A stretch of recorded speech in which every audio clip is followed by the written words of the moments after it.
when did you guys have kind of the money talk about like how much someone makes, what kind of credit you got? Because obviously, when you're building a life with someone, you should know if they got $80,000 in student debt, if they have bad shopping habits and no savings, if they're investing in stocks or real estate or whatever it is.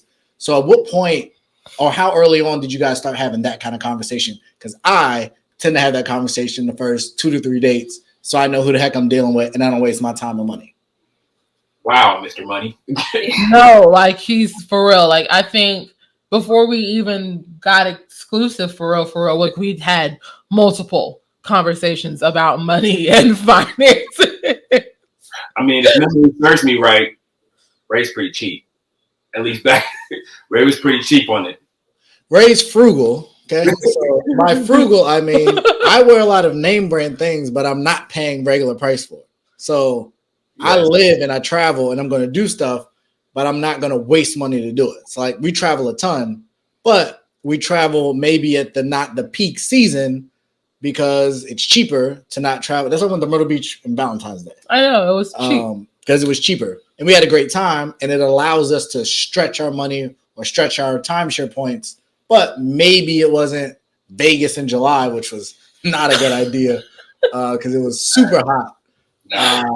But that's my perspective. Yes, I refuse to pay top dollar for most things outside of shoes. But clothes and other tangible things, like I think wedding rings are kind of dumb.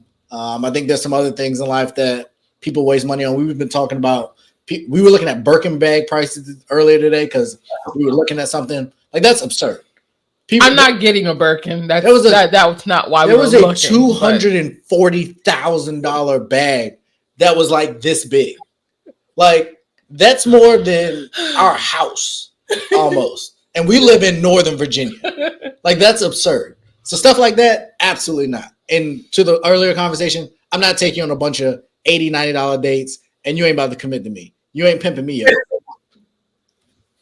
I agree. I think that dating in the beginning, you got to figure it out. I think we had a money talk a couple different times though. Yeah.